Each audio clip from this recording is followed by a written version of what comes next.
Баршаңызға сәлем достар, бүгін сіздерге сүзбелі бәліш, яғни творожный пирогтың жасалу жолын ұсынамын. Дәмді әрі өте оңай жасалатын рецепт. Алдымен ұнымызды електен өткізіп, оған бөлме температурасында сармай немесе жұмсақтау болса да болады. Қолымызбен үгітілмелі қамыр дайындаймыз. Егер сармайды шығаруды ұмытып кетсеңіздер, онда үккіштің көмегіне жүгінсеңіздер болады.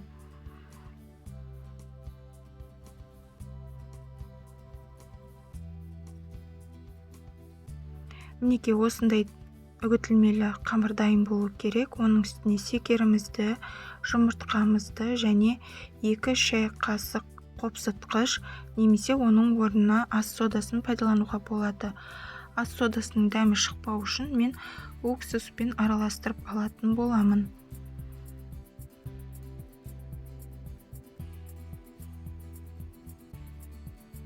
Ұнымызға қосып қамыр илейтін боламыз, яғни үгітілмелі жұмсақ қамыр дайын болады.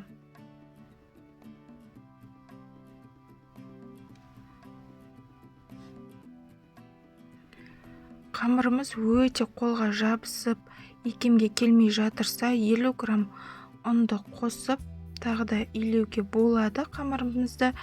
Яғни бұдан артық қоспауға тырысыңыз, себебі біздің бәлішіміз піскен кезде қамыры қатты болып қалады. Салфан пакетімізге салып, 1 сағат көлемінде тоңазытқышқа жіберіп алатын боламыз. Салмамызға ірімшік, қаймақ, жұмыртқа, секер қажет болады. Барлығы табиғи 100% қолдан жасалған. Егер жоқ болса, дүкендікінде алып пайдалансаңыздар болады. Бұл маңызды емес. Осының барлығын ыдысымызға салып, блендермен жақсылап езіп алатын боламыз. Бұл жерде ірімшігіміз біздің қолдікі болғандықтан, яғни үйдікі, дүкендегідей толық еріп кетпейді, яғни іртік-іртік болып арасында жүреді. Мінекей көріп тұрғандарыңыздай. Дүкендікін алсаңыз, бірден қоймалжың сұйықтық массасы пайда болады. Дайын болған қамырымызды алып, 2-ге бөліп аламыз. Пісіретін формамызға қолдың көмегімен осылай жайып шығатын боламыз. Егер алуға ыңғайлы болсын немесе тапсырысқа жасайтын болсаңыздар, астына пергамент қағазын төсеп барып жайғаныңыз абзал. Сол кезде толықтай суыған кезде алуда оңай болады. Шетіндегі бортиктерін жасап аламыз.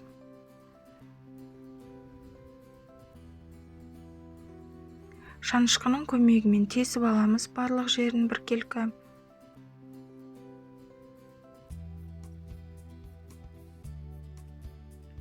Дайын болған салманы құямыз.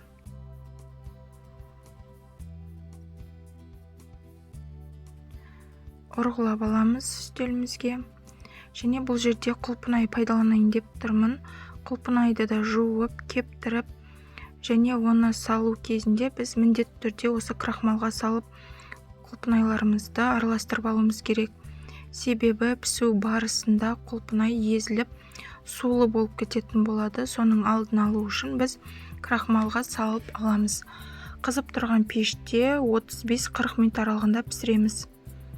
Мінекей біздің пирогымыз дайын, бәлішіміз толықтай суығанын күтеміз. Шеттеріне әсемдік үшін сахарный пудра шашсаңыздар да болады.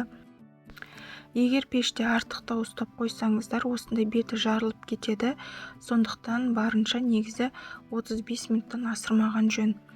Әркімнің пеші әртүрлі болғандықтан мен кішкене көбірек ұстап қойдым. Сондықтан беті жарылып кетті. Бірақ та дәмі өте керемет, дәмді болып шықты. Осы рецепт бойынша негізі тапсырысқа қабылдай берсеңіздер де болады. Барлығының көңілінен шығатын керемет дәмді бәліш. Достар, егер менің видеом ұнаған болса, арнама тіркеліп, лайк басып, пікір қалдыруды ұмытпаңыздар. Сіздермен болған Замира.